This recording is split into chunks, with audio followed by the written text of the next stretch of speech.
Assalamualaikum warahmatullahi wabarakatuh. Perkenalkan, nama saya Arif Adillah. Saya dari Kabupaten Ponorogo, Jawa Timur. Pada kesempatan kali ini saya akan mempresentasikan rencana penelitian saya yang berjudul Pertunjukan Reog di Masa Pandemi yang Hilang dan Bertahan. Sebenarnya ini adalah rancangan penelitian saya yang ingin saya lakukan, tapi karena kemarin abstrak saya lolos, maka saya membuat PowerPoint dengan beberapa penelitian kecil-kecilan untuk menunjang presentasi kali ini. Pada bagian presentasi ini akan terbagi menjadi 5 bagian. Yang pertama ada pendahuluan, yang kedua ada pernyataan penelitian, yang ketiga ada metode, yang keempat ada analisis, dan yang kelima ada kesimpulan atau hasil. Lanjut ke pendahuluan. Reog ini adalah sebuah identitas culture atau identitas budaya dari Kabupaten Ponorogo. Reog ini atau pertunjukan reog ini sebenarnya kalau menurut beberapa ahli itu terbagi menjadi dua, yakni ada obyok dan yang festival. Lah, pertunjukan reog ini baik yang obyok maupun festival itu dipentaskan di area luas sehingga memungkinkan banyak orang untuk menyaksikannya. Kemudian pandemi ini membuat acara yang melibatkan banyak orang ini dilarang, ya. Dan kebetulan juga Ponorogo ini pernah menduduki daerah dengan kasus penyebaran COVID tertinggi di Jawa Timur. Adanya larangan untuk kegiatan massa karena adanya COVID ini berdampak pada seniman reog Ponorogo. Reog dan kegiatan seni lainnya yang melibatkan banyak orang untuk sementara waktu dilarang. Meskipun sempat diperbolehkan pada pertengahan atau akhir 2020 itu, tapi akhirnya juga dilarang tampil karena jumlah penyebaran COVID yang cukup tinggi. Lah, kemudian mengapa penelitian ini menjadi penting? Karena belum ada peneliti yang mengkaji tentang pertunjukan reog Ponorogo ini di masa pandemi. Selain itu, sebagai identitas cultural kota Ponorogo, reog ini sangat layak untuk diteliti bagaimana senimannya dalam kebertahanan di masa pandemi. Lanjutnya, rumusan masalah. Penelitian ini terbagi menjadi 2 rumusan masalah dan 2 tujuan penelitian. Yang pertama adalah rumusan masalahnya, bagaimana kebertahanan seni pertunjukan reog di masa pandemi.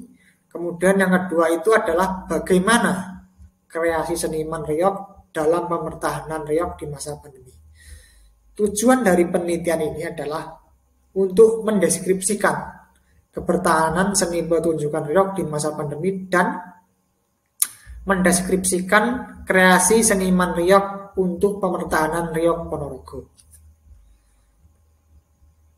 Penelitian ini adalah penelitian kualitatif dengan pemerolehan data didapatkan dari observasi dan dokumentasi berupa video. Setelah data didapatkan, kemudian data dianalisis melalui tahapan sebagai berikut. Yang pertama, data dikumpulkan, kemudian yang kedua data direduksi, yang ketiga data disajikan, dan yang terakhir adalah penarikan kesimpulan. Sebelum masuk ke pembahasan utama tentang bagaimana kebertahanan reog Ponorogo, saya ingin mengajak para audit ini untuk sedikit mengetahui berapa sih jumlah grup ataupun kelompok seniman reog yang ada di Ponorogo.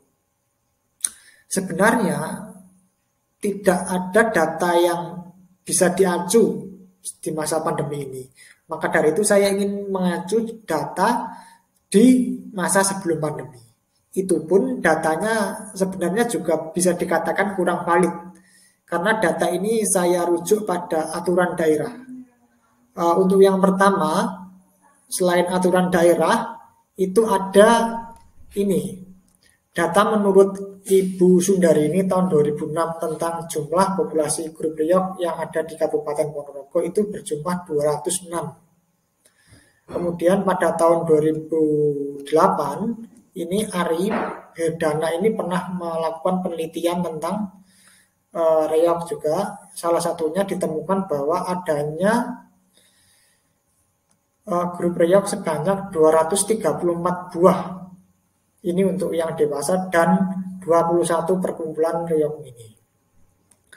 Kemudian seperti yang saya sebut di awal tadi, saya mengira-ngira pada tahun 2019 itu ada 307 grup kesenian reog. Saya berani mengira-ngira karena ini sesuai dengan aturan pemerintah Kabupaten Ponorogo, di mana setiap desa itu wajib memiliki kelompok kesenian reog. Dan memang pada tahun 2019 itu setiap tanggal 11 setiap awal bulan Masehi itu diadakan pementasan di masing-masing balai desa.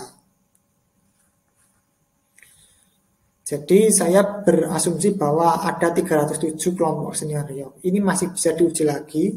Silahkan nanti jika teman-teman ingin menguji. Selanjutnya adalah ke pembahasan tentang bagaimana kebertahanan seni reog ini di masa pandemi. Sebenarnya reog ini sangat bergantung dengan kebijakan pembatasan sosial yang diterapkan oleh pemerintah daerah maupun pemerintah pusat. Lah dari pembatasan ini dapat melihat kebertahanannya. Yang pertama, selama pembatasan sosial ini reog benar-benar tidak dipentaskan sama sekali di Kabupaten Ponorogo secara luring ya. Hal ini juga berdampak pada seniman itu sendiri, di mana mereka terpaksa mengalihkan pekerjaan di bidang yang lain. Untuk poin ini sebenarnya lebih berfokus ke reog objek yang pertama ini. Kemudian yang kedua itu adalah kebertahanannya selama masa Suro atau bulan lahirnya penanggalan Jawa ya. Di sini biasanya diadakan Festival Nasional Reog Ponorogo. Tapi karena adanya pembatasan ini, tahun 2020 itu tidak diadakan festival reog yang diadakan di Paseban, alun-alun atau yang biasa disebut sebagai reog Sunda Tasik. Akibat dari poin pertama dan kedua ini mengakibatkan adanya alih wahana digital, di mana meskipun tidak semuanya, tapi banyak yang mengunggah atau mensiasati larangan ini dengan mengadakan pertunjukan virtual atau mengunggah seni pertunjukan ini secara virtual. Ini nanti akan saya bahas di slide selanjutnya.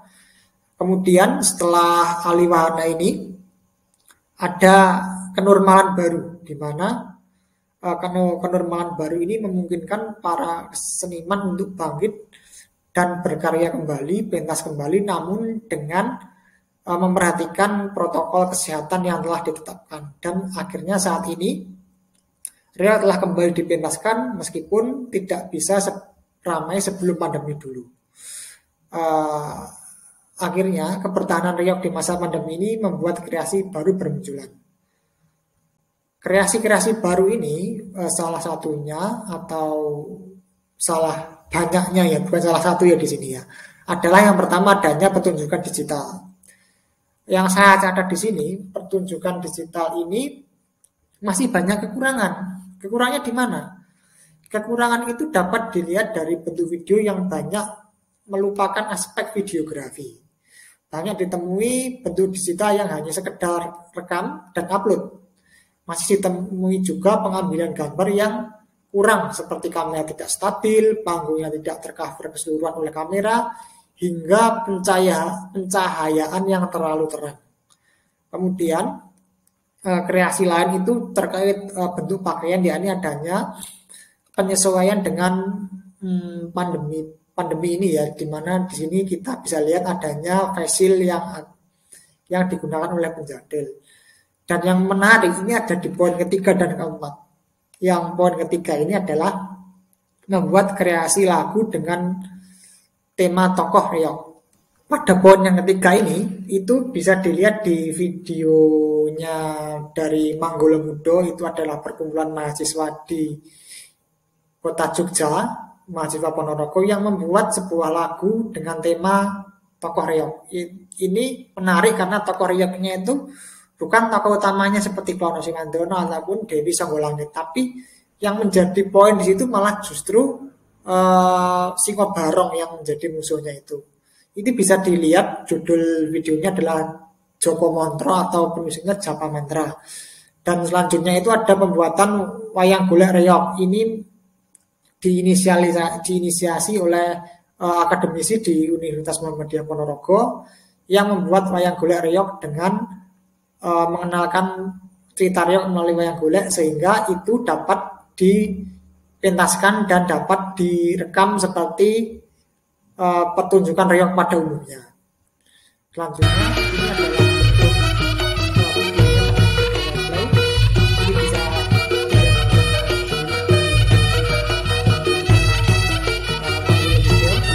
dan kesimpulannya adalah kebertahanan reog di masa pandemi ini sangat bergantung pada kebijakan pembatasan sosial yang dilakukan oleh pemerintah daerah maupun pemerintah nasional, pemerintah pusat ya.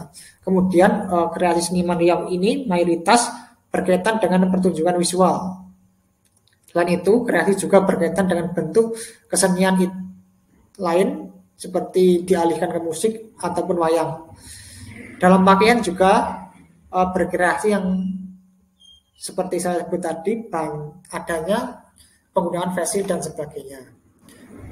Ini adalah kesimpulan, tidak saya bacakan karena keterbatasan waktu. Saya hanya ingin menyebutkan saran, di mana peneliti selanjutnya dapat meneliti pertunjukan reog secara digital dari segi sinematografi, karena di penelitian saya ini belum secara mendalam untuk meneliti itu. Sekian saja dari saya karena waktunya sudah habis. Wassalamualaikum warahmatullahi wabarakatuh. Terima kasih sudah menyaksikan.